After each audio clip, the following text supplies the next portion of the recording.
Eu sou a onda, faz de mim o mar. Eu sou a onda, faz de mim o mar. Faz de mim o mar. Faz de mim o mar. Faz de mim o mar. Faz de mim o mar. Faz assim, ó meu Senhor. Faz assim. Gente, nós estamos falando ainda da ressurreição. Quem esteve conosco na semana passada, lembra que a semana passada já foi o encadeamento da semana retrasada, porque nós acentuamos que a nossa vivência desse ano conjugava eventos que são aparentemente eventos diversos tratados por religiões diferentes. Então, na semana retrasada, lá atrás, né, do sábado para o domingo, que foi o domingo de Ramos para a Semana Santa Cristã, a gente falou do Pêssar hebraico, que, aliás, só um parênteses aqui, muita gente está usando solte a Páscoa, é uma passagem, é uma passagem, é uma passagem. Essa tradução do hebraico de Pêssar como passagem, ela é válida sim, mas eu só queria ressaltar, a tradução passagem é uma tradução que é válida, mas não é completa. Na verdade, Pêssar em hebraico tem alguns significados, passagem entre eles, mas o que é mais forte, o que é mais usado é saltar por cima, porque quando a gente fala Pêssar, a gente não está se referindo ao povo, a gente está se referindo na história da Bíblia, no chamado Antigo Testamento, ao anjo da morte. Na última praga veio, isso tudo é código, isso é tudo código, a gente não está preocupado aqui com a história literal. Quando ele veio para poder acabar com os primogênitos dos egípcios e salvar o povo de Israel, ele salta por cima das casas, ele passa por cima. É uma passagem sim, mas é uma passagem em salto. Ele pula, né? Ele não toca de jeito nenhum naqueles que são chamados de filhos de Israel, que é um código profundo para aqueles que estão prontos para se libertar do Egito. A palavra Mitzraim também é um código de estreiteza para se libertar de uma consciência escravizada na matéria, escravizada no ego, se libertar para uma consciência expandida, né? Isto é o Pêssar. A palavra Pêssar também significa a boca que fala, se você dividir a palavra. Então a gente pode dar uma passagem, muitos textos bonitos, né, que tem muita validade, mas só para a gente fazer um parênteses. A gente emendou o Pêssar hebraico na Semana Santa, que é na tradição cristã, o momento em que Yoshua Bar Yosef, esse era o nome de Jesus naquele momento, Jesus, filho de José, um galileu, um rabi, um mestre, que vinha há 3 anos demonstrando uma consciência desperta, que chegou a conectá-lo com a figura tão esperada do Messias naquele momento, que era muito mais esperado um Messias político do que qualquer outra coisa, mas ele, com a força da sua vida, daqueles 3 anos de vida intensa, curando, fazendo milagres, indo discutir no templo, né? O templo de Jerusalém simbolizava naquele momento os templos de todos os tempos, ou seja, tudo aquilo que o ego constitui no campo da espiritualidade, formando uma religião, seja ela em Israel, seja na Índia, seja em Roma, seja em qualquer lugar. Quando a religião se constitui, ela está intimamente ligada às características do ego. E este mestre foi ao templo de Jerusalém, que, representava esta figura que a religião tomou sempre ao longo dos milênios para combater de frente os ditos religiosos, os ditos sacerdotes, que naqueles momentos estavam extremamente vinculados ao poder político dominante, que era Roma. Israel não tinha independência política, e aí mostrou que a figura de libertação ela era muito maior do que a pura e simples libertação política. Não que ele não questionasse, ele questionou de A a Z tudo aquilo que se fazia em nome de uma aparente virtude e que tomava a forma de opressão do povo. Os sacerdotes se aliavam para tomar dinheiro das pessoas, para poder fazer os sacrifícios, para permitir os publicanos que os romanos cobrassem impostos extorsivos do povo, que mantivessem a miséria. Ele foi ao fundo disso, mas ele deixou muito claro que eles se tornaram um Messias político, apenas isso, e promover, por exemplo, aquilo que muitos dos zelotes, que era uma seita, não, era um ramo de judeus, não, porque esse nome judeu não era usado, eu falei agora de propósito, não existe a citação de judeu. O judeu era uma tribo que vivia na Judéia, mas naquele momento em Israel viviam judeus, tribo de Efraim, tribo de Benjamim, tribo de Isacar, tribo de Zebulon, são 12 tribos. Todas as 12 viviam naquele momento ali. Então, quando a gente fala judeu, a gente tem que tomar muito cuidado com o que a gente está se referindo. Ele foi aos sacerdotes, que naquela época estavam vinculados aos romanos. O sumo sacerdote era escolhido pelo governador romano, para vocês terem ideia, e ele mostrou que a verdadeira libertação não é que ela prescindisse de uma libertação política, mas que ela precisava primeiro se realizar no interior da criatura. E ao ser feito isto, a libertação de consciência, naturalmente os eventos políticos, polis, a política no sentido amplo da palavra, um conceito grego que passou a ser popularizado a partir da vivência que foi feita na Grécia, a política seria um reflexo da natureza humana. A gente não conseguiu isso até hoje. E naquele momento lá, Jesus, que vinha com toda aquela bagagem de efeitos maravilhosos, de curas, de ressuscitar uma pessoa, uma semana antes de chegar a Jerusalém, ressuscitou Lázaro, havia ressuscitado outras, chegou lá e disse, num código, meu reino não é desse mundo ainda.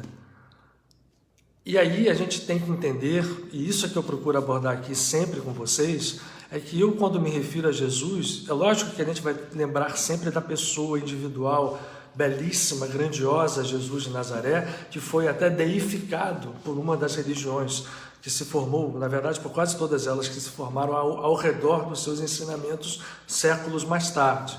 Mas não estamos falando da figura individual, nós estamos falando do código profundo, e é esse que a gente vai querer abordar hoje. A gente já abordou ele há 2 semanas atrás, abordamos semana passada, e por isso é que eu dei o tema de hoje ainda sobre a ressurreição, porque a segunda vinda do Cristo, que é tão esperada de uma forma literal pelas religiões, tem um significado muito profundo, que é o que eu gostaria de abordar hoje. E para que a gente entenda esse significado profundo, a gente precisa entender que por trás da figura individual de Jesus de Nazaré, por trás não, no nível mais profundo, mas foi um profundo que se expandiu, que brilhou com uma intensidade ímpar, estelar naquele momento, com tudo que ele fazia, com tudo que ele falava, com tudo que ele fez, brilhou a consciência que ele vivia. Esta consciência é que é ungida. A palavra Cristo, que é grega, é a mesma palavra Mashiach em hebraico, Messias, traduzido para nós. Portanto, Messias e Cristo são a mesma palavra. E é o que? Ungido. E o que é ungido? A etimologia de ungido é o que? É aquilo que sobre ele alguma coisa derramada, e esta coisa que é derramada é absorvida. Se eu pego um pano e jogo sobre ele um líquido, a trama do pano, do tecido, vai ficar toda permeada do líquido. Então, o Cristo é aquele que é ungido pela consciência divina. Então, quando nós falamos aqui hoje, vamos falar muito e só, na verdade, não mais da figura humana, mas desta consciência, a unção crística, o estado que ele, Jesus de Nazaré, viveu, é o que nos interessa, porque o que a gente procura compartilhar com vocês, fazendo sempre o parênteses que a gente não é dono da verdade, é que nós entendemos que a grande missão desse ser, numa linguagem relacionada com o Oriente, um grande avatar, O avatar, o que é? A manifestação divina numa figura individual restrita, com aparência humana. Com aparência humana porque ele é transhumano, ele é super-humano.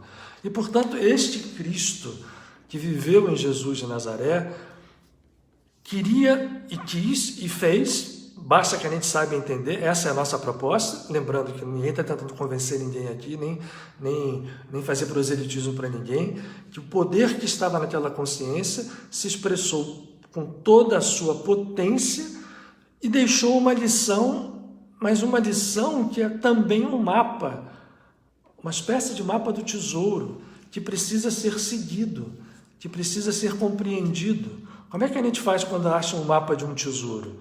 Né? Se a gente ganhasse um hoje, a gente procuraria entender o que estava escrito ali e ir atrás do tesouro. Esse tesouro simbólico é esse estado crístico de consciência. O estado crístico de consciência permite com que nós nos libertemos de um tipo de escravidão que é muito amplo, que foi ao qual nós nos deixamos subjugar, né? E é chamado pelas religiões de pecado, mas o pecado não é alguém agredindo e tendo um Deus lá para marcar os seus erros e te castigar. Isso tudo é símbolo. O pecado não é isso, o pecado é um estado em que nós, ao nos acreditarmos separados desta fonte que nos alimenta permanentemente, que é a própria divindade, nós somos na divindade, nós vivemos na divindade e, por consequência, nós existimos. Toda a nossa extensão como vida ou como vidas, para aqueles que acreditam em vidas sucessivas, é uma extensão dessa divindade. Só que, como a gente caiu no pecado, a gente pegou o que era amplo, um recipiente que pode ser infinito.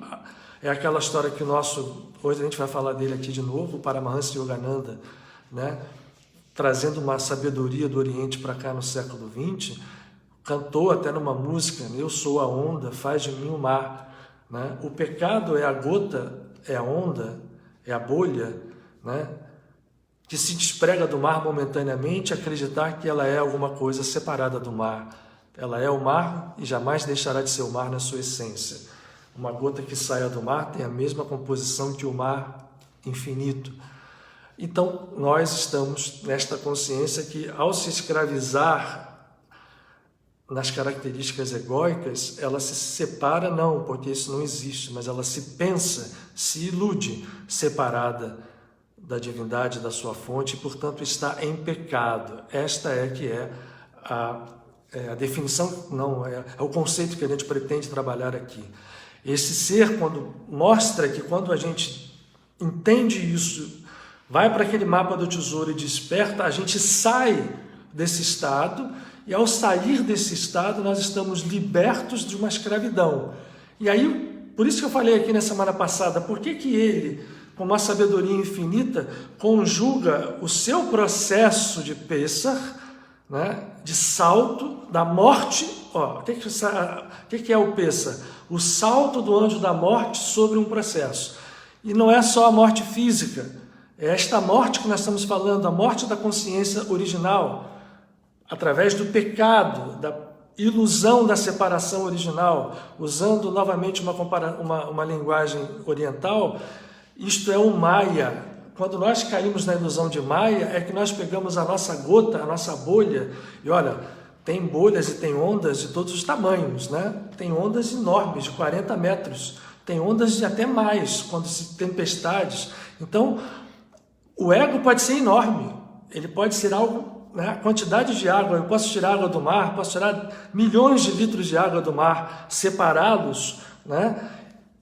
É uma coisa que é enorme, mas a nossa natureza é infinita.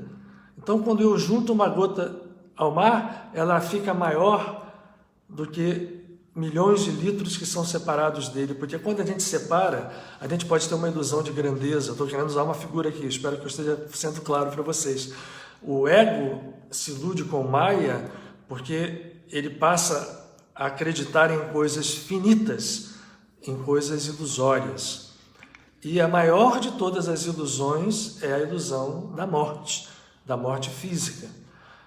Este ser, então, repetindo, ele propositalmente faz toda a passagem dele pelo mundo de 3 anos, fazendo tudo o que ele fez, chegar ao seu ponto culminante naquela semana de Pêssar, que ele, na sua família, Miriam, Maria, sua mãe, e Yosef, seu pai, todos os anos, desde ele pequeno, está lá no Evangelho de Lucas, iam a Jerusalém para comemorar o Pêssar, faziam uma viagem da Galileia até Jerusalém. Não eram pobrezinhos não, porque para fazer essa viagem tinha que ter recurso, e levar e comprar os animais para o sacrifício. José não era aquele pobrezinho, é uma das outras coisas que se engana muito nessa visão do Evangelho, porque assim, todo mundo tem que ser pobre, menos os sacerdotes. Me dê o dinheiro para cá e vocês fiquem pobres para ganhar o céu lá. Isto é uma ilusão, faz parte também da ilusão que nós vivemos. E aí ele volta a conjugar esse momento culminante da sua vida no Pêssar. Para quê? Para que ele pudesse juntar todo esse simbolismo profundo de libertação da escravidão, que aconteceu lá no Egito, que era a festa que se comemorar, né, a saída do Egito, para mostrar que havia um outro tipo de libertação que precisava ser entendido ali. E a libertação era a da morte. A libertação da morte em todos os seus níveis. E aí o que acontece? Ele comemora na última ceia, que é uma ceia até hoje reproduzida pela tradição hebraica ou judaica. As famílias, os nossos companheiros aqui que são de origem judaica sabem disso. O vinho e o pão são usados até hoje como são os fundamentos deste momento. Ele faz esse encontro com os seus discípulos e transforma o simbolismo profundo do vinho e do pão, que já existiam, vincula ao processo que ele vai passar. E o que ele está fazendo ali? Ele está, naquele momento ele era um ser individual, ele era um ser que tinha toda a aparência de ser humano, que agia como ser humano, ficou 3 anos ao longo, junto com seus discípulos, e ele diz, agora vai morrer a semente para que ela possa ressuscitar. O que ele está dizendo aqui? Ele vai matar, e isso é o processo, quando ele se entrega, porque também outro parêntese que eu estou abrindo vários hoje, quando ele viveu esses 3 anos, tentaram matá-lo muitas vezes, né? Até na sua própria terra natal, até em Nazaré. Quando ele fez aquele momento, e nunca ninguém conseguiu, porque ele inclusive se desmaterializava. Estas consciências libertas, e não é apenas em Jesus, nós vamos ver isto em mestres em todos os pontos do tempo e do espaço no planeta, em todas as tradições espirituais. Todos os grandes avatares comandam com perfeição a matéria física. Então, ele, nos 3 anos passados, ninguém pegava ele. Ele, por várias vezes, escapava do meio deles, está descrito nos evangelhos. E o que acontecia? Ninguém pegando, até que naquele momento de Pêssar, ele diz, agora chegou a minha hora. E realmente ele se entrega. Eles vão lá para o Monte das Oliveiras, e no Monte das Oliveiras chega lá o Judas com os guardas do templo, com soldados romanos, e acontece a história que todo mundo conhece. O que aconteceu? Houve um fato real, né? Houve uma prisão, flagelação, sofrimento, uma crucifixão, uma morte, e aí aparece o evento culminante, que é a ressurreição. Este é um fato real, que eu particularmente acredito que tenha havido. Por quê? Porque, voltando, e o que vai nos importar aqui é isto, é a consciência que está em jogo. Um ser que atinge este nível de consciência que a gente chama de ungida, messiânica, crística, possui poder sobre os estados que nos limitam, quaisquer deles, até mesmo o estado que nós chamamos de morte. Ele havia feito um movimento uma semana antes, ressuscitando um amigo seu, Lázaro. Ele já havia ressuscitado pessoas. O ato culminante dele é que quando ele se entrega à morte física, ele vai ser sepultado e a sua consciência, completamente liberta, é capaz, tem poder, tem energia, mas em algum momento a gente tem que entender que isso pode ser embasado por circunstâncias, inclusive, entendidas pelo ângulo da ciência. O retorno dele ao corpo, seja o corpo físico, seja outro, é algo para mostrar o seguinte: mesmo o mais temido inimigo, olhando só no estreito, na estreita visão do nosso mundo material, ele não é passível de se achar um inimigo impossível de ser vencido. Ele pode ser vencido. Bom, e aí? Mas ele fez isso, e o que ele fez? Aí as religiões se construíram à sua volta dizendo assim: ele ressuscitou, mostrando para a gente que é possível, deixando para a gente a esperança de que um dia todos vão ressuscitar dos seus corpos, estando enterrados há 1000 anos, há 2000 ou qualquer tempo atrás, no dia do juízo final. Sem querer ser crítico no sentido ácido da palavra, vamos fazer uma pequena dedução lógica, racional. Imaginem que esse conceito fosse verdade, e imaginem que houvesse um juízo final em que, num determinado momento, saíssem do túmulo as pessoas retomando seus corpos físicos que viveram ao longo de todos os espaços temporais. Então imaginem nós ressuscitando ao lado de romanos, ao lado de gente da Idade Média, ao lado de que cada um viveu um momento histórico diferente, cultural diferente. Seria uma bagunça que não seria digna de nada comum, de nada harmônico. Então a gente tem que entender que por detrás desse evento, e quando se fala de ressurreição, e que vivida por ele, que esta história faz parte do mapa do tesouro para nós encontrarmos não necessariamente uma ressurreição física para cada um de nós, mas para que nós entendamos que está sendo nos passado por esta figura um mapa do tesouro para nós atingirmos o estado de consciência que ele atingiu. Porque quando a gente atinge esse estado de consciência, até controlar o nosso momento de morte, a gente pode fazer, como ele fez. E agora, volto mais uma vez a dizer, quando ele faz isso, a sua humildade, que era uma das características mais poderosas dessa figura, nos deixa claro, isso está literalmente descrito aqui, nesse livrinho. Ele diz assim: o que eu farei, qualquer um pode fazer, outros farão as mesmas obras, e obras maiores ainda farão. Ele dizia isso para o futuro, mas antes dele, outros já haviam feito movimentos muito poderosos.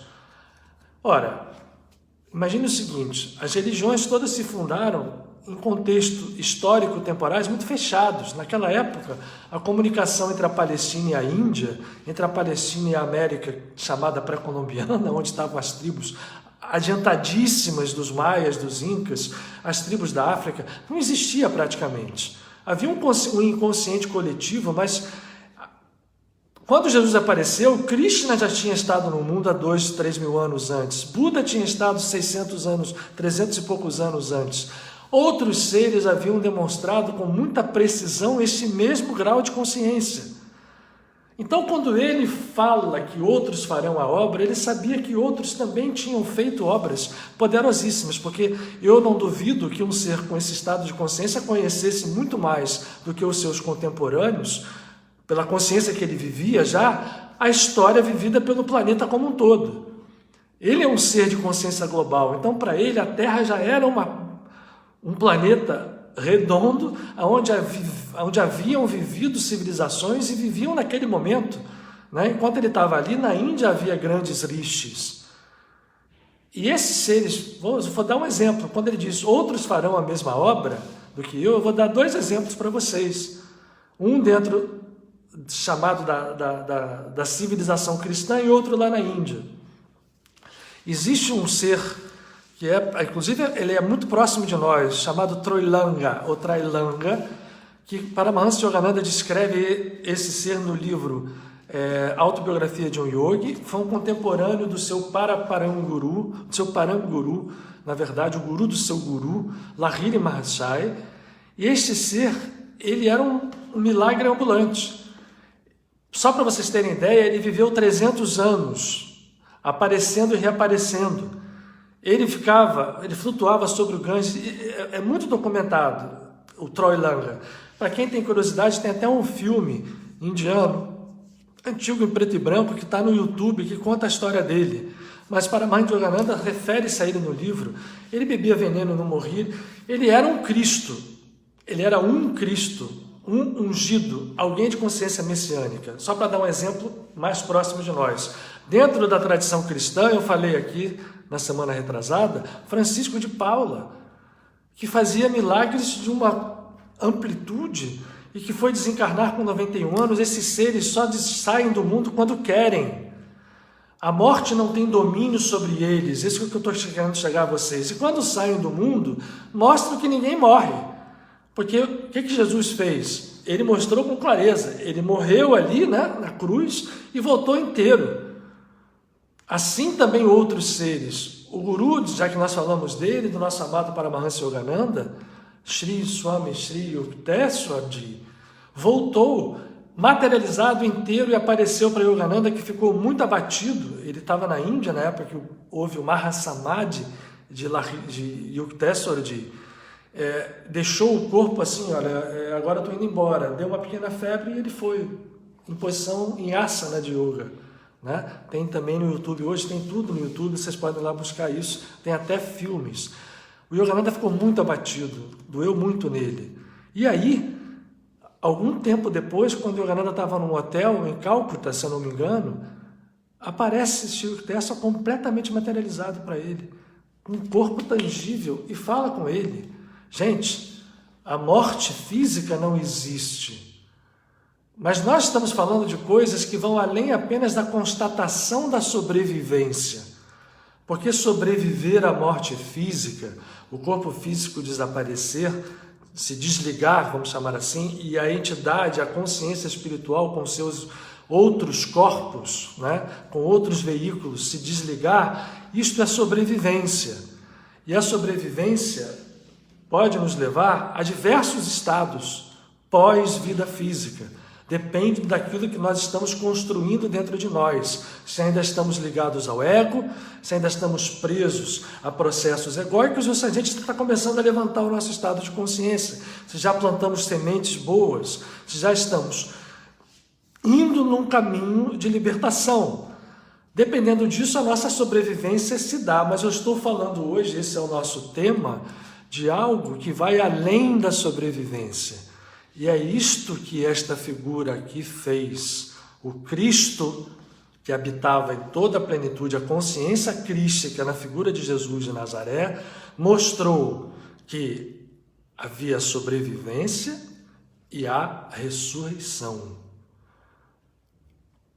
A ressurreição está vinculado a um outro conceito que eu queria chamar de imortalidade. Eu acho que tem poucas palavras para definir isso na nossa língua, mas eu estou querendo separar, não sei se eu estou sendo claro, a sobrevivência ao desencarne físico do estado de imortalidade.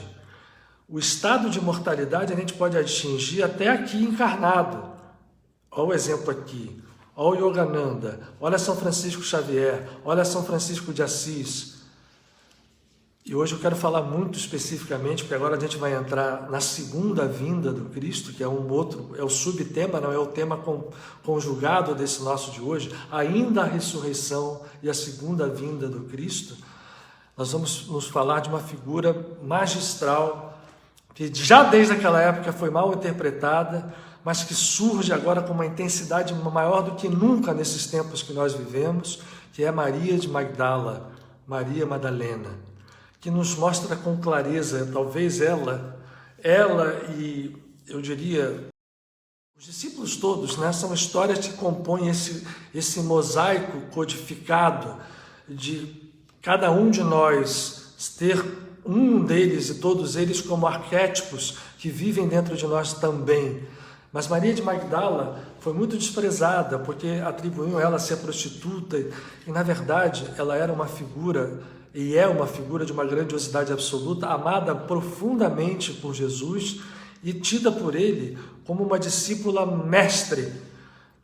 Quando houve a redescoberta dos evangelhos gnósticos em Nag Hammadi, em 1945, né, e coincidiu inclusive com o ano final da Segunda Guerra Mundial, é bem simbólico, esses evangelhos gnósticos foram revividos, vem junto, muito fragmentado, um evangelho de Miriam de Magdala, Maria Madalena. Esse evangelho é um evangelho de seita gnóstica e que nos fala da profundidade do processo que Jesus viveu com os seus discípulos e da importância de Maria Madalena, tanto no nível histórico, pela vivência da relação dela com o Mestre, de amor transcendental, mas de um amor que naquele momento, por mais transcendental que fosse, os dois estavam nesse plano e havia uma troca de energias nesse plano. Alguns evangelhos apócrifos, também gnósticos, falam que os dois tinham um amor enorme um pelo outro, inclusive se beijavam. Tem gente que fala que até os dois eram casados, mas o fato é que o amor também vivia vibrando nesse plano. Então, a importância vale neste plano histórico e no plano codificado, porque Maria Madalena é um dos arquétipos mais poderosos e daqueles que mais nos interessam nos momentos em que nós estamos vivendo hoje. Por que razão? Porque quando nós falamos de segunda vinda do Cristo, e eu vou falar agora, né, como é que se entende, como é que a gente procura entender isso, a segunda vinda do Cristo, ela tem que ser entendida primordialmente e de uma forma absolutamente, temos que dar uma atenção a ela única na sua forma codificada.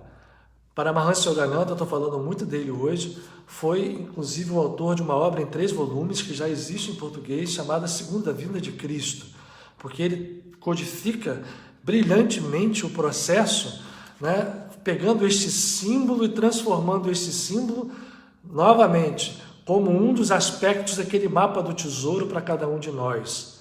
Porque, já me antecipando, esta segunda vinda de Cristo é o estado crístico que foi vivido na plenitude por esse ser, que ressuscita, inclusive no plano físico, voltando materializado, né, com seu corpo completamente recomposto, né, controlado pela sua mente, não, pelo seu ser, pela sua consciência, porque a mente sozinha é mente, né? A mente é fragmentada, não a mente, pela composição e a unificação completa do seu ser, mente, coração, alma, consciência.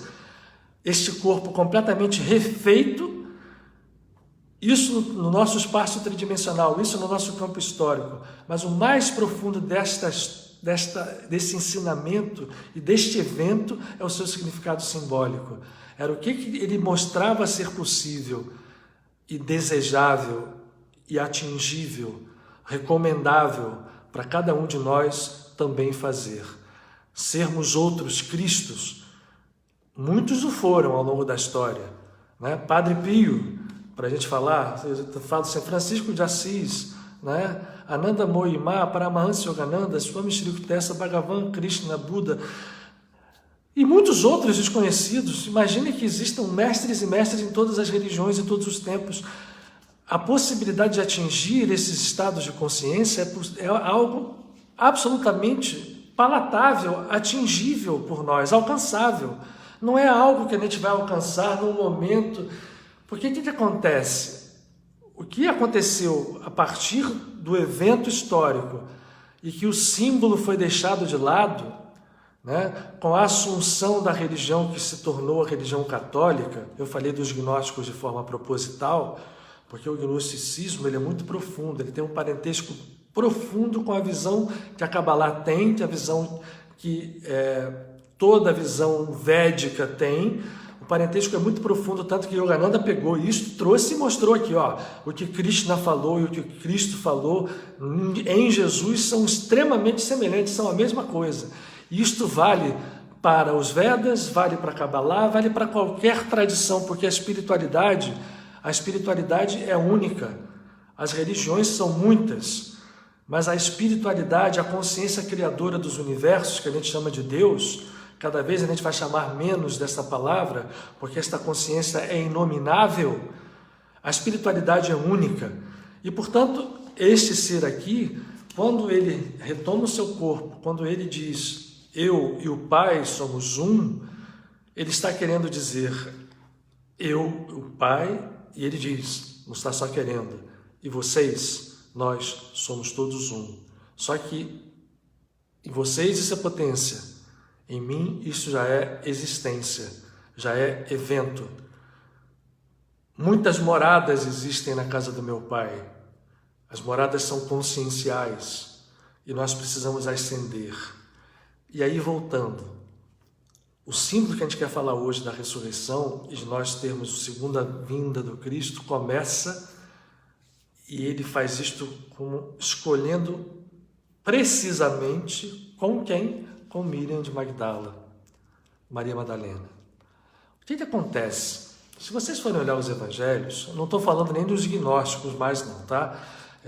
Só dos 4 que a Igreja Católica que ganhou a disputa, porque quando Jesus deixou o mundo, né, era apenas uma seita dentro do judaísmo, foi crescendo, e aí, 100 anos depois, já havia diversas visões. O gnosticismo já estava implantado, o valentianismo, né, o pelagianismo, e aí vai passando, e aí o poder político fez com que triunfasse a visão católico-romana, a partir de Constantino, do Concílio de Nicéia, do Concílio de Constantinopla. Não importa a gente falar de história aqui, tanto para a gente não perder o nosso tempinho precioso.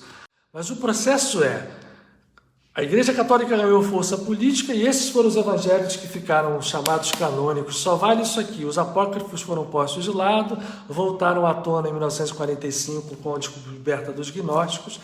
E Maria Madalena foi uma figura que foi posta de lado pelos católicos. Ela começou sendo posta de lado pelos próprios discípulos. Este evangelho gnóstico, ele conta, o de Maria Madalena, como Pedro, calma aí, você não manda nada, você é mulher. Mas aqui mesmo, nós vamos ver no Evangelho de João, que é o evangelho que mais se assemelha aos evangelhos gnósticos entre os canônicos. A descrição, todos os Mateus, Marcos, falam que as mulheres foram as primeiras a ir ao túmulo, depois que passou o Shabat, para levar ungüentos, porque só tinha dado tempo, porque ele morre numa sexta-feira, né? A cruz é erguida numa cesta e o Shabat é no pôr do sol. Quando ele morre, o pessoal correu, envolveu e não deu tempo de preparar o corpo, botaram no túmulo. Zé de Arimateia emprestou o seu túmulo, fechou a porta e elas iam voltar no dia seguinte para poder prepará-lo. Quando chegam lá, o dia seguinte é depois que passa o Shabat. No Shabat ninguém fazia nada. Então passou o sábado. Quando deu o domingo de madrugada, as mulheres foram ao túmulo. E lá viram a pedra rolada, né? Isso é descrito em todos os evangelhos. E não viram mais ninguém, estava vazio o túmulo. Viram entidades escritas como anjos que disseram: vocês procuram entre os mortos o que vive, né? Mas Maria Madalena, no primeiro momento, achou que tinham roubado. O Evangelho de João descreve e concentra a descrição em Maria de Magdala. E conta que ela chega no túmulo no alvorecer de domingo, do primeiro dia da semana, vê a pedra rolada e olha e vê uma pessoa que ela confunde com um jardineiro. E ela diz assim: roubaram o meu senhor. Antes disso, ela corre para avisar os apóstolos e volta. Os apóstolos voltam, veem que não tinha ninguém ali, vão embora e ela fica ali chorando. E ela vê uma pessoa, assim, senhor, chamando ele de senhor, roubaram o meu senhor, né? E ele diz assim: Maria, Miriam. E ela, no primeiro momento, olha aquela figura, ela não deve ter visto e não reconhece. Isso é símbolo também, tá, gente? Mas eu estou contando só aqui a história por enquanto, porque eu acho tão bonita essa história. E na terceira vez é que ela diz Rabboni, né, que é meu mestre, meu mestre. E vai para cima dele, literalmente o agarra. E ele fala para ela: me solta, porque eu não subi para o meu pai. Então vocês vejam o amor que existia entre essas duas figuras. Vamos para o símbolo, né? O que Maria representa para todos nós? Nós todos somos alma. Nós todos somos seres predominantemente femininos, porque é a deusa mãe, né? Todas as tradições religiosas falam isso, né? O gnosticismo, o catolicismo foi resgatar isso depois com os templários, depois para poder trazer a figura de Maria para representar esta maternidade divina, e muito bem escolheram a figura da própria mãe do Mestre. Mas Maria, que era Maria também de Magdala, representa a alma nossa feminina, que ao olhar aquele momento e aquele túmulo vazio, a sua contraparte masculina acredita que ela está morta. Porque quando nós vamos para dentro de nós, a gente precisa fazer um processo de morte do ego. Eu quero agora entrar nisso, é um outro símbolo desta crucifixão. O ego, este ego que a gente criou ao longo da nossa caminhada, de tantas vidas que a gente construiu, um ego idólatra, seja qual for o tamanho dele, aquela gota que se separou do mar, ela precisa morrer. Mas ela precisa morrer para ressuscitar imediatamente, vinculada à consciência que nós vamos trabalhando dentro dela. E Maria Madalena era a discípula mais próxima desse mestre. Nós vamos agora reconhecer isso enxergando os evangelhos gnósticos, porque a tradição cristã antiga foi apagando, católica, porque Maria Madalena era uma mulher, era um ser inferior, era uma prostituta, e ela foi, apesar de santa, porque não dava para desconhecer a santidade dela, ela ia sendo posta de lado, como uma santa menor, como alguma pessoa, uma pecadora arrependida, né, que merecia, enfim. Mas ela reaparece no Evangelho de João como a protagonista do primeiro momento que o Mestre se mostra, e com toda a plenitude do seu amor. E ele diz: vai e diz aos meus irmãos que eu estou vivo. E ela vai de volta e diz: eu vi o Senhor. E ninguém acreditou. Agora vamos para o Evangelho gnóstico de Maria Madalena. Apesar de ninguém acreditar, ela fica na companhia dos discípulos. E o Mestre, quando ressurge, ele não fica, ele vai aparecer para Tomé e ele convive com os discípulos. Convive diretamente por 40 dias e conta a tradição gnóstica que foi ali que ele colocou em plenitude a sabedoria codificada dos conhecimentos profundos que só poderiam ser atingidos por seres que entendessem o mapa do tesouro, que entendessem que Jesus não veio fundar religião nenhuma, que ele veio para libertar consciências, se mostrando uma consciência liberta e sendo para nós um modelo a ser seguido. Porque esta potência divina, este ser crístico, dormido, não apagado, mas oculto por esse ego que ainda em nós está muito vivo, este ser está ali pronto para ser desperto, desde que nós possamos fazer os movimentos corretos. Para quê?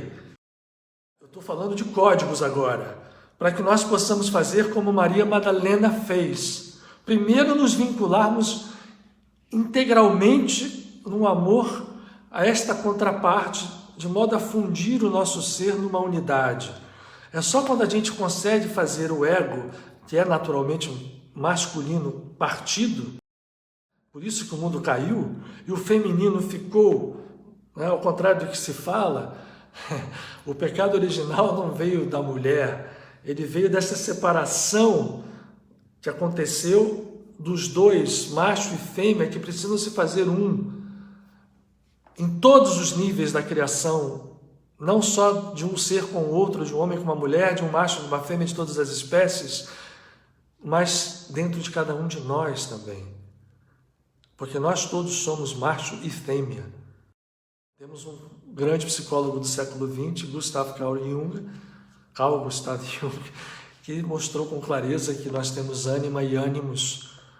E o processo de Maria Madalena com o Mestre naquele momento é o reconhecimento de que aquela fusão faria com que ela, como a alma receptora, fosse a discípula que receberia dele, isso está no Evangelho de Maria Madalena, o mapa para atingir e subir os 7 céus, que são outro grande código para os níveis de consciência que nós vamos atingindo a partir desta fusão em que o ego que morreu, que foi crucificado, passa pela crucifixão, é importante que a gente entenda isto. Nós precisamos crucificar as características do nosso ego, não significa nos entregarmos a sofrimento, a penitência, nada disso. É crucificar os nossos hábitos, é trabalhar para entendermos o que nós fazemos que reflete o nosso ego. E são tantas coisas e às vezes tão sutis, que se nós tivermos uma análise de autoconhecimento, cada dia que passa a gente vai se surpreender com mais um movimento de, entre aspas, crucifixão que a gente precisa fazer, para que este ego, ao fazer o movimento de retornar à sua natureza, recupere toda a sua força e a sua plenitude. Tanto que ele, em Jesus, o Filho do Homem, quando Jesus usa Filho do Homem, é porque ele está se referindo ao ego que ele estava vivendo ali naquele momento. Ele viveu aqueles 33 anos que esteve conosco. Ele viveu um ego ali. Ele sofreu, ele chorou, ele entrou no templo, derrubou os... Ele teve vários movimentos de ego também, propositais, para mostrar que lá no finalzinho o movimento é liberdade, libertação, pêssar, salto por cima do estado de morte, não apenas da morte física, não apenas da morte material, não apenas da desencarnação, porque desencarnando a gente sobrevive, mas a gente provavelmente vai voltar. E outro avatar já tinha dito isto 300 anos antes, o avatar Siddhartha Gautama, que trouxe para dentro dele a natureza búdica, que é a mesma coisa que a natureza crística, é a mesma coisa. A natureza búdica e a natureza crística, vou repetir, são a mesma coisa. Estamos falando da mesma essência. Siddhartha Gautama mostrou também que nós estamos presos à roda do Sansara. Temos reencarnações sucessivas que têm pouca produtividade. Se a reencarnação nos ensina, se nós não nos libertamos do ego, ela vai ser um desgaste, como uma pedra assim, ela desgasta uma montanha, mas demora tempo.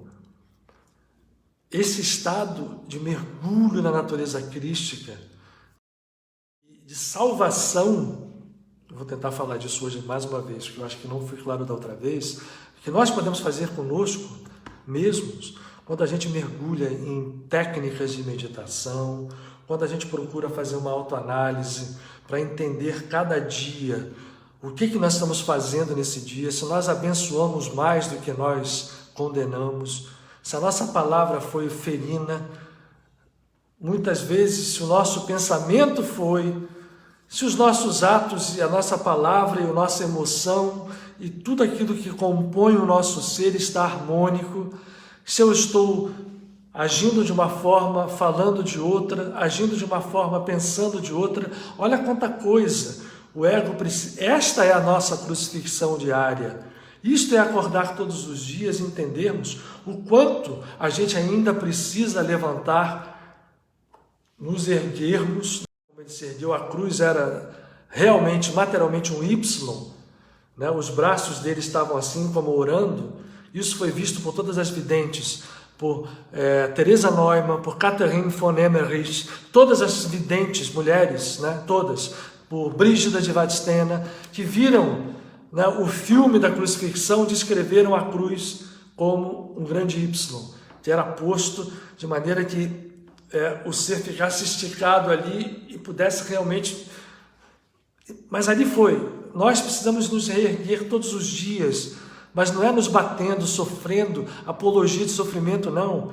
É olhando com serenidade para nós mesmos, para dizer, puxa, hoje eu, em vez de abençoar, dizer palavras boas, só falei coisas que desinteressaram, né? Aliás, não sei se eu vou ter tempo, mas ele aqui no Evangelho, ele sinaliza bem esse processo, ao dizer o quanto o nosso ego se escraviza cada vez mais na roda, né, da ação e da reação, de receber aquilo que ele te plantou de uma forma negativa e de ter que fazer um desgaste lento ao longo de anos dentro do espaço tridimensional, milênios, quando nós podemos fazer saltos. Estou evitando a palavra salto quântico, tá? Porque salto quântico pode até ser usado como exemplo, mas é uma coisa que os físicos ficam uma fera quando a gente fala isso usando esse termo, mas pode até usar, mas saltos que não têm expressão de caminhos lineares feitos no tempo e no espaço, além das reencarnações.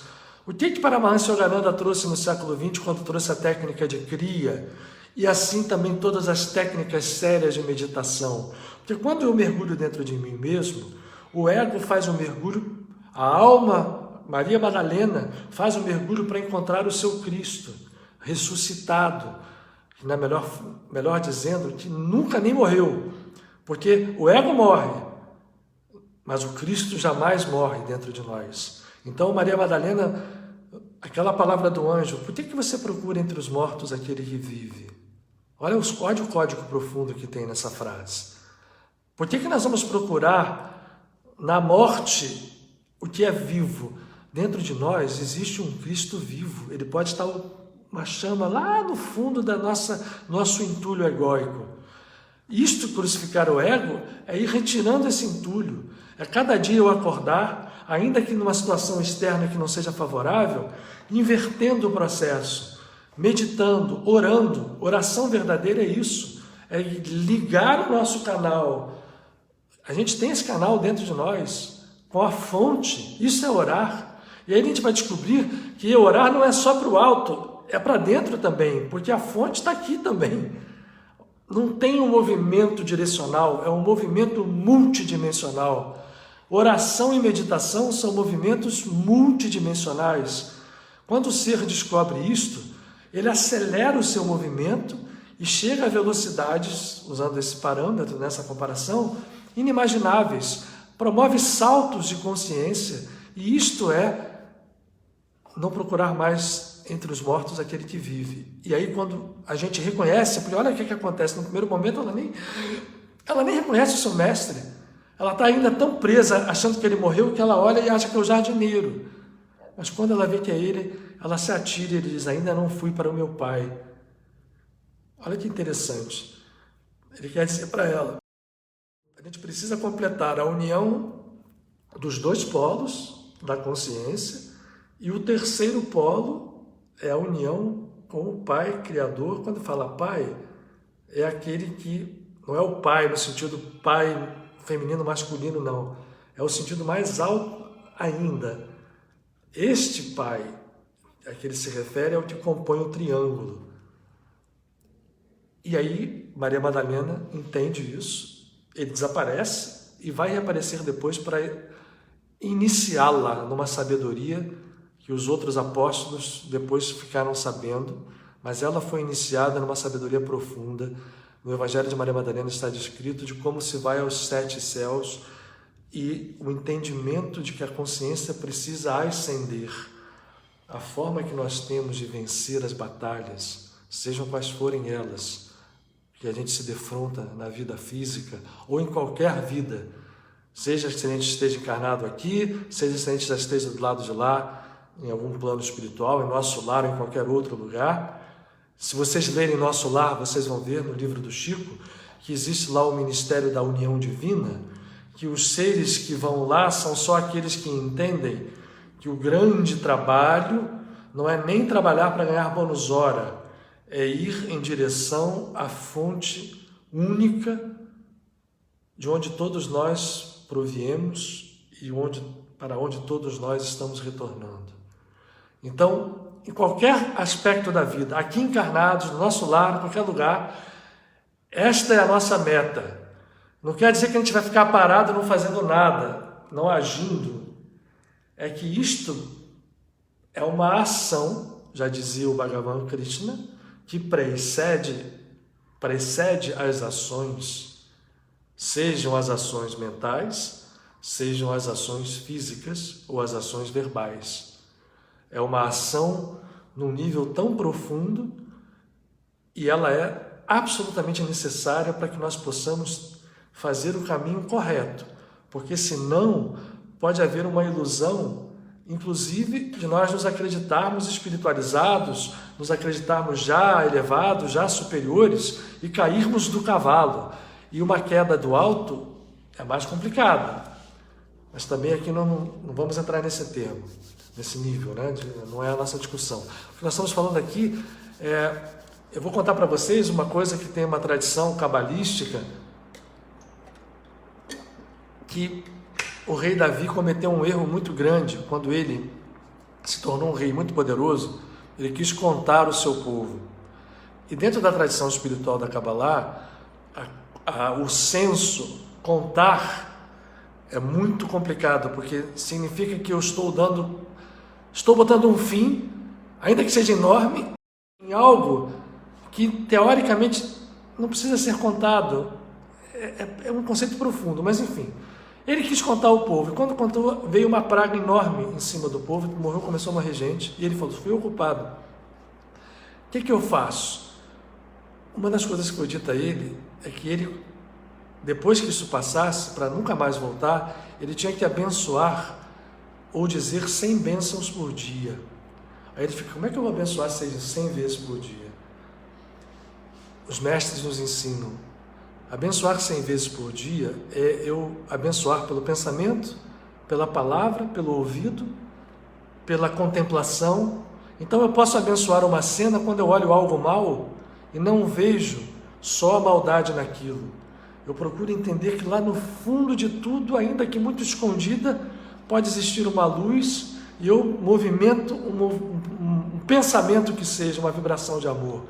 Abençoar é uma palavra de gratidão. Quando eu emito um conceito de gratidão, quando eu falo uma palavra de gratidão, eu estou abençoando. Eu não preciso dizer uma bênção. Isto é abençoar 100 vezes ao dia. E só abençoa 100 vezes ao dia, nesse jeito que a gente está falando, quem está procurando fazer a sua meditação diária, quem está procurando saber se nesse dia que ele acordou ele foi vaidoso no dia anterior, mais do que ele precisava ser, se ele ainda precisa ajustar os seus processos internos, se ele precisa reconfigurar, se ele precisa pedir perdão a alguém, se ele precisa não condenar alguém que, de repente, no dia anterior. E cada dia, como diz o próprio nosso amado mestre, esse mestre que a gente nunca vai cansar de tirar a lição dele, a cada dia basta o seu trabalho. Então, cada dia tem a plenitude do infinito em si mesmo. Quando a gente faz isso, a gente começa a se libertar consciencialmente. E aí, em algum momento, a gente vai ver, porque aí eu vou agir, claro. Eu disse que a gente não precisa parar de agir.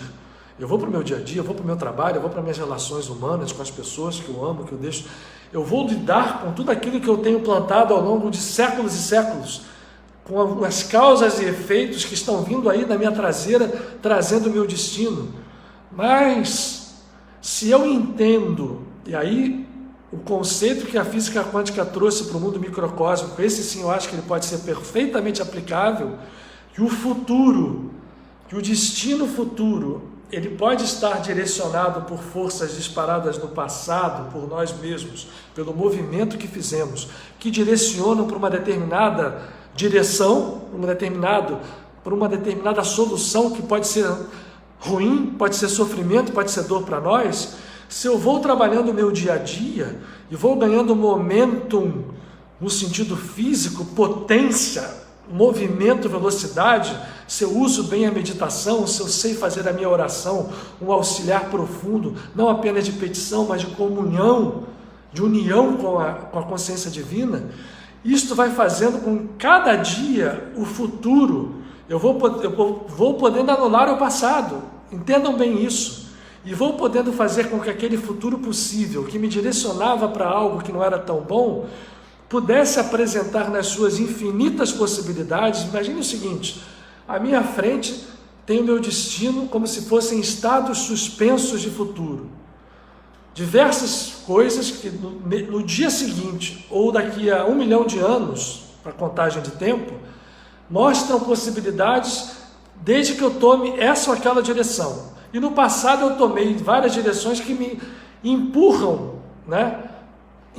quase que empurram pela inércia, por uma solução ruim que vai levar a dor, sofrimento e tal. Mas se eu acordo, e nesse momento eu começo a mexer no meu dia a dia, eu começo a trabalhar em mim mesmo, eu começo a olhar para trás e ver o quanto eu deixei de amar, o quanto eu condenei, o quanto eu julguei errado, o quanto eu achei que eu era o que eu não era, o que eu fui vaidoso, o que eu fui orgulhoso.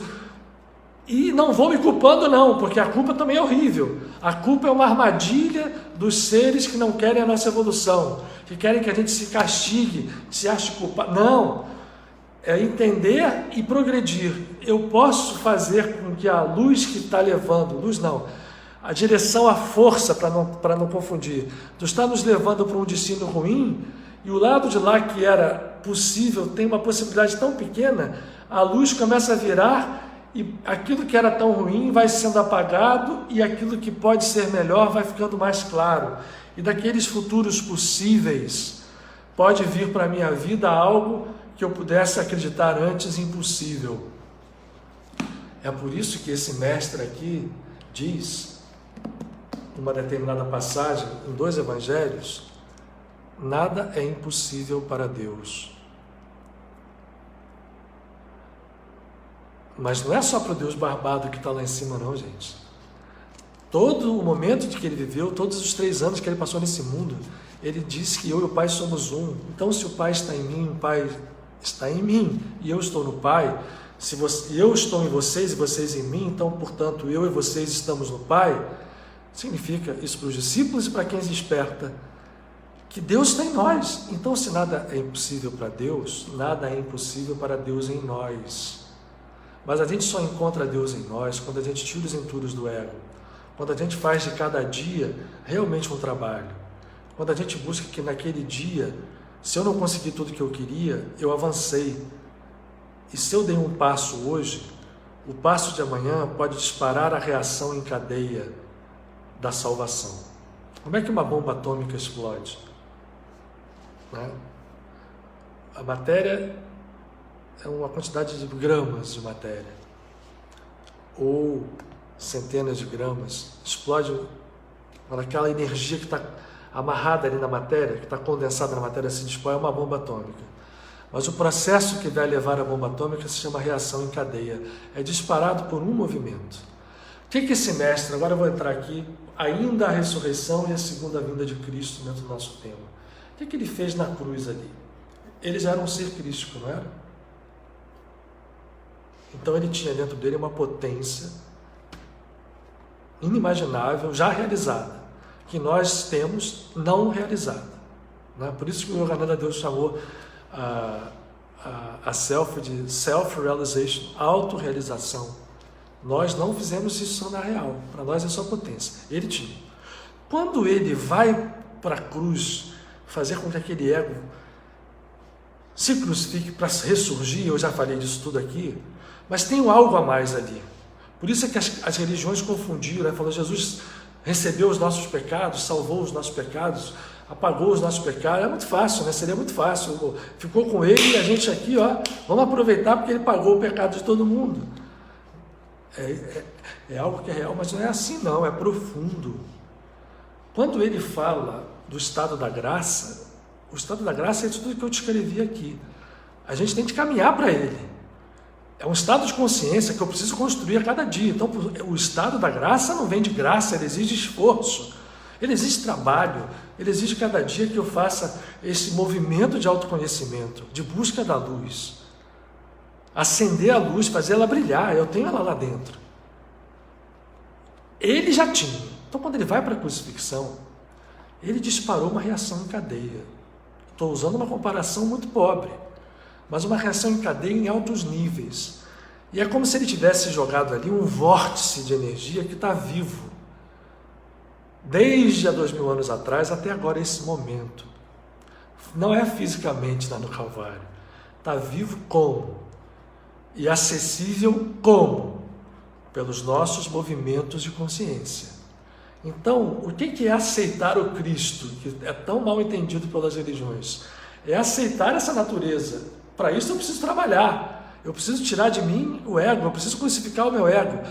Aí pode haver uma reação de amor tão profunda, tão grande, que aquele movimento de salvação realmente suga o karma. Mas não suga porque ele fez aquilo de graça para cada um, ninguém precisa fazer esforço.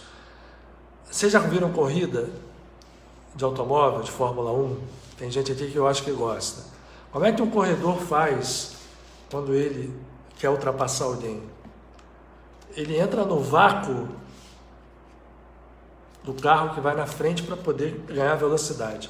Imaginem, isso é muito pobre, é outra figura pobre, que esse ser crístico, quando fez aquele movimento, ele, Krishna, todos eles fazem, todos eles deixam vórtices de energia. Este é o grande trabalho dos avatares. Deixar esses vórtices de energia para que o nosso trabalho, como está dizendo aqui a Elizabeth, interno, movimente-se. E quando eu falo trabalho interno, entendam que é um trabalho interno que tem que agir, tem que se manifestar ao longo de toda a extensão do nosso ser. Ele vai se refletir no pensamento, vai se refletir na emoção, vai se refletir na palavra, vai se refletir no ouvido, no olhar, em tudo em nós, na ação. Então o trabalho interno, ele é multidimensional. Quando a gente faz esse trabalho, a gente pode se tornar próximo desse vácuo, que é um vórtice de energia, um buraco negro no bom sentido, que nos suga para dentro de um estado de consciência superior. Isto é a salvação. E aí pode acontecer, sim, um movimento de deleção. Computador, né? Já foi lá, delete, de deletar o que nós chamamos de estados pecaminosos, que não são pecado no sentido de ofendeu a Deus. Porque se não fosse isso, não faria sentido nenhum tudo que ele fez. Porque ele proclamou o tempo inteiro a possibilidade do perdão dos pecados. Ele não veio negar karma, porque ele foi claro com Nicodemos. Nicodemos, quando Nicodemos vai no Evangelho de João perguntar o que precisava, precisa nascer de novo. Preciso voltar para a barriga da minha mãe? Precisa, Nicodemos. Mas não é isso que eu estou falando. Isso aí você já devia saber. Tem que voltar. Nessa vida que vocês estão vivendo de ego, a lei é reencarnatória, a lei é karma. Mas eu não estou falando disso. Eu estou falando, sabe o quê? De renascer no Espírito. Essa é a verdadeira ressurreição. E aquele que é renascido do Espírito, esse está livre. Aí Jesus usa uma frase poética de uma beleza. O que é nascido da carne, ou da água, como ele diz, é nascido da carne. Tem tempo e espaço. Tem passado feito por ele, tem momento presente, muito questionável, e futuro, que ele está criando. Aí ele diz, o nascido do Espírito. Ninguém sabe de onde ele vem, nem para onde vai. O que ele está querendo dizer com isso? Não tem mais causa e efeito, como a gente entende.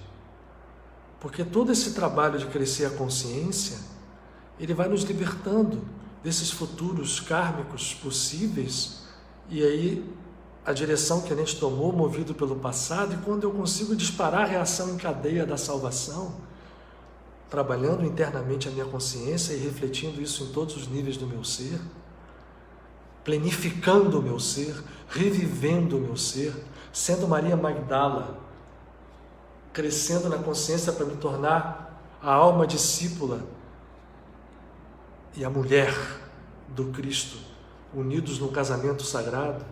Quando esse processo se dá, eu não sei mais de onde eu venho nem para onde eu vou, porque eu não tenho mais causa e efeito. Eu tenho plenitude, eu tenho infinito. Eu não tenho mais, eu estou aqui, eu estou ali. Eu sou uma consciência plena que está no infinito. E infinito, por definição, imagine o seguinte, para uma velocidade infinita existe espaço? Não, porque uma velocidade infinita está em todos os lugares ao mesmo tempo. E aí vai. Portanto, esse mestre sabia muito bem o que estava dizendo. E quando a gente chegou na física quântica, a gente começou a descobrir, e hoje até hoje, apesar da gente se valer disso praticamente para fazer tudo que a gente faz hoje, lâmpada de LED, tudo mais, raio laser, a gente até hoje não entende por que o elétron faz os seus chamados saltos quânticos. Porque, sabe por quê? Quando o elétron desaparece, aonde ele vai, para onde ele vem, ninguém sabe. O mundo é assim.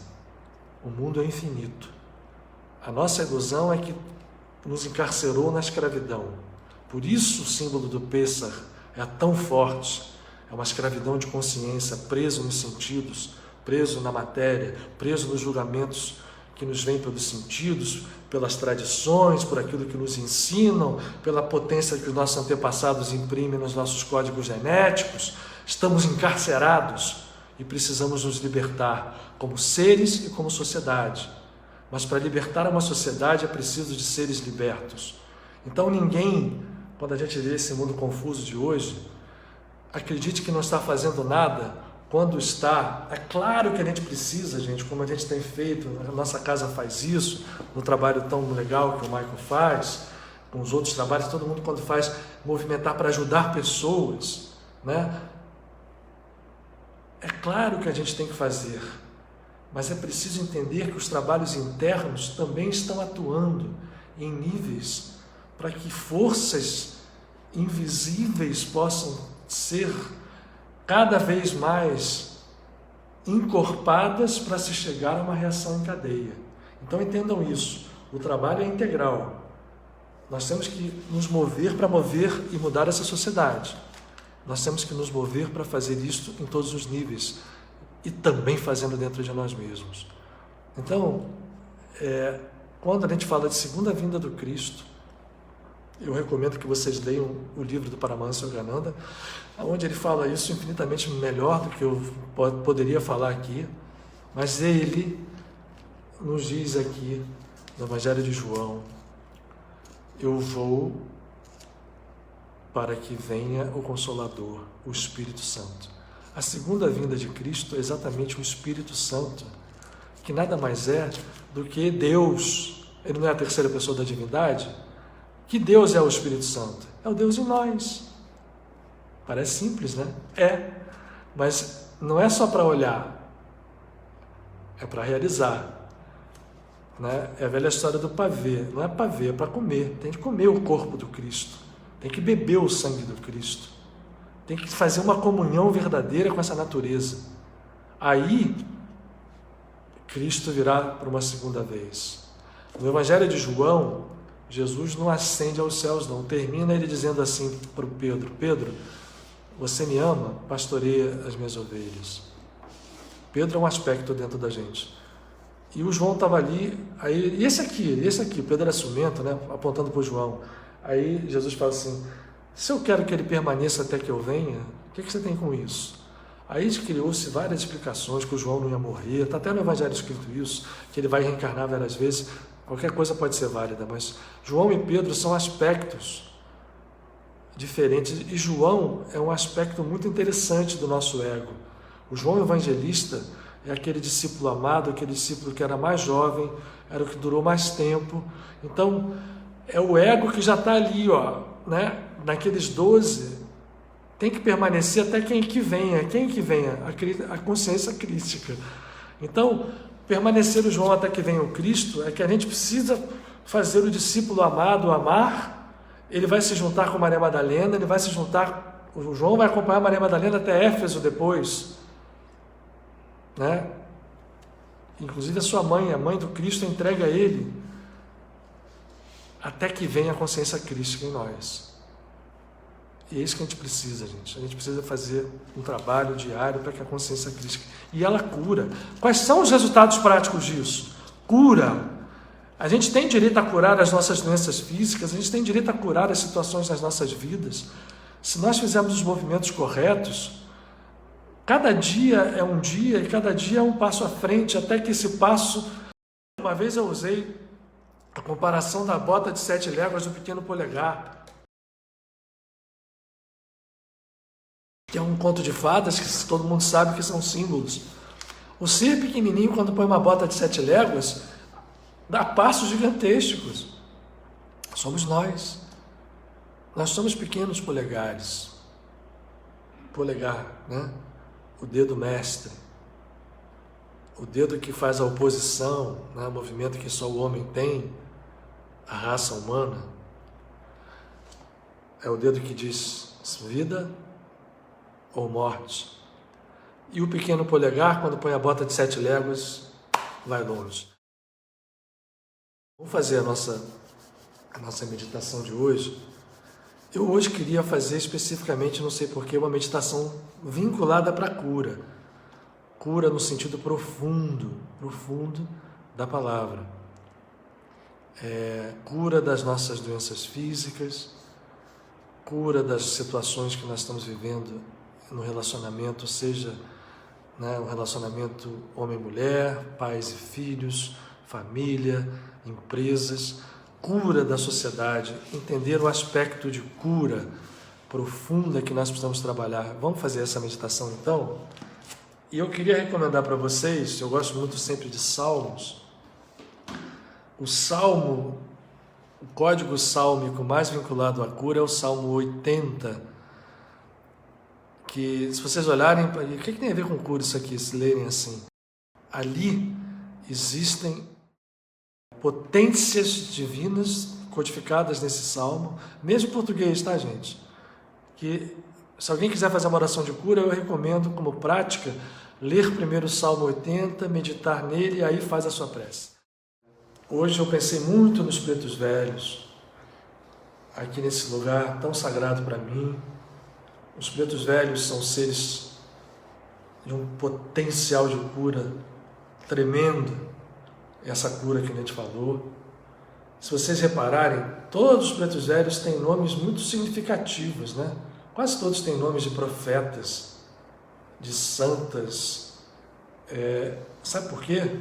Porque se muitos deles podem realmente ter sido escravos no mundo físico, uma boa parte são espíritos, alguns de nível muito, mas muito alto de consciência, e que por uma humildade que nós não temos ainda, se manifestam como pretos velhos. Então eu quero pedir que a gente agora feche os olhos. Vamos sentir que o nosso tórax se aquece, porque um grande anel de luz gira no sentido contrário aos ponteiros do relógio, conectando coração a coração, alma a alma, e nós formamos um belo círculo. E vamos respirar profundamente, cada um de nós.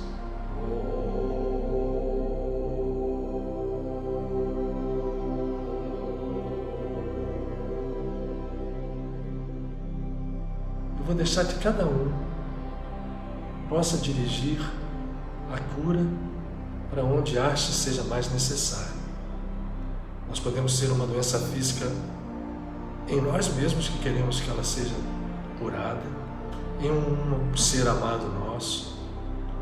Podemos ter uma cura de uma situação, cada um vai escolher. Mas antes, vamos fazer com que esse círculo que nós estamos agora criando, de amor, de poder, tenha no seu centro o planeta Terra. Vamos imaginar o globo terrestre flutuando. Nós todos vamos nos transformando em seres de luz.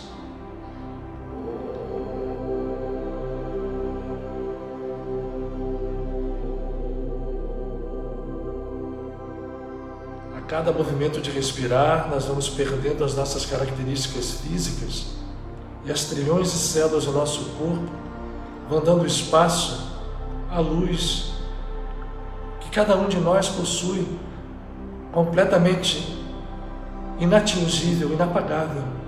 E agora nós queremos, como diz o próprio Mestre, não há luz que não venha a ser revelada, e quando revelada, posta bem alto no alqueire. Vamos fazer um movimento profundo dentro de nós, aquecer a nossa alma, fazer vibrar o nosso amor.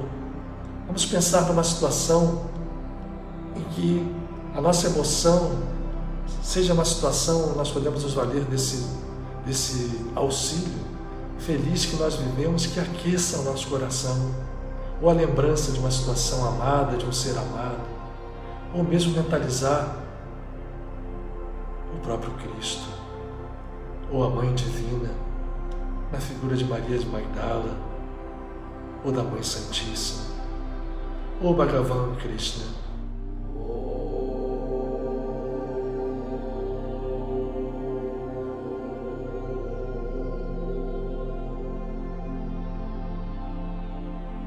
Sentir o amor que flui e aquecendo o nosso coração, entendemos esse raio de luz vibrando e vibrando e vibrando, e o planeta Terra, como uma pequena bola, nós somos maiores do que ele nesse momento.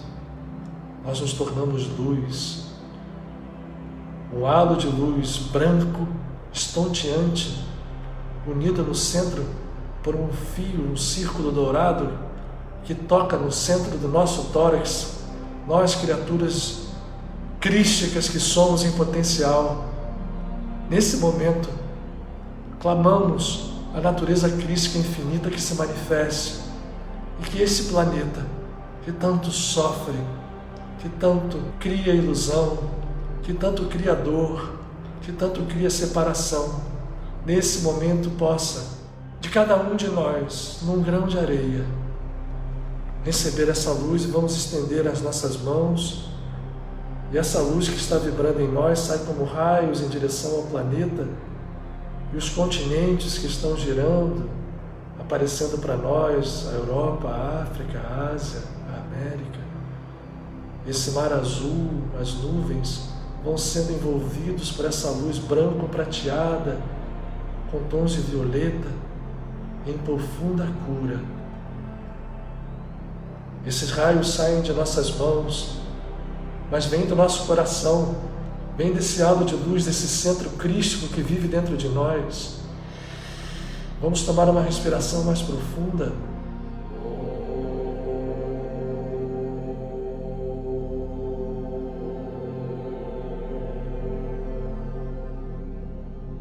Alguns de nós podem estar sentindo nesse momento reflexos no seu corpo, em regiões que podem estar demonstrando necessidade de ser auxiliadas. E agora que nós pedimos pelo mundo, vamos dirigir a nosso pedido para alguém amado, para uma situação, para seres amados, sejam eles quem forem. Essa luz que sai de nossas mãos, potente, incandescente, mas que não queima, é um fogo curador, está dirigida a esta situação que nós queremos curar, mas agora vamos dirigir para nós mesmos. Vamos trazer esse raio de luz para a região do nosso corpo físico, se assim queremos, se não podemos manter pedindo a cura para um terceiro, mas podemos passar no nosso corpo físico, na região que nós queremos ver curada, ou pode ser no próprio corpo inteiro, integral, ou numa região específica. Vamos puxar o ar e vamos perceber que junto a nós muitos seres estão nos auxiliando nesse momento.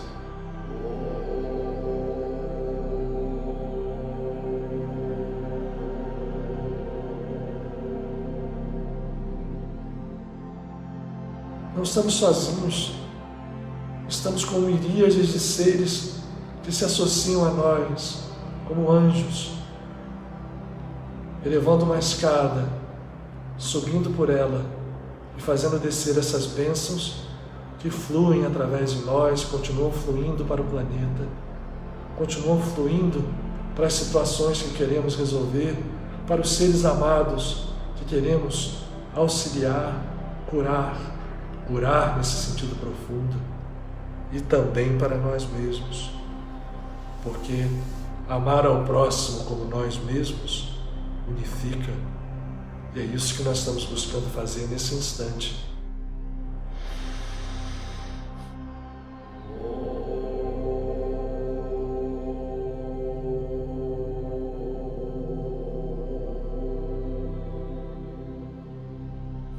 Vamos respirar, vamos aproveitar que absolutamente à nossa volta estão esses amigos que estão retirando, eles podem fazer isso, de nós, estruturas kármicas, estão retirando estruturas estagnadas, estão retirando de nós, estão nos auxiliando a fazer esse caminho diário de buscar o encontro da natureza crística na plenitude, como assim fez Maria Magdala, como assim faz permanentemente o Cristo, a consciência crística que vive em Jesus de Nazaré e que vive em todos aqueles que assim, compreendendo, viveram, despertaram em si mesmos essa natureza profunda.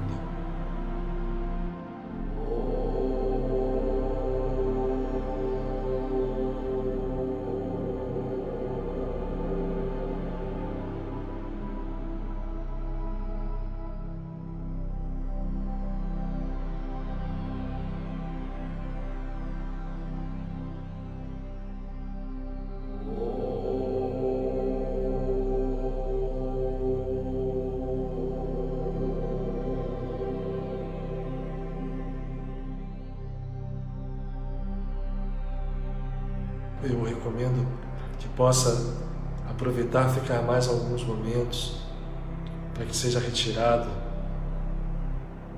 de todo o nosso campo vibratório aquilo que esses amigos que vieram nos auxiliar estão habilitados e disponibilizados a fazer.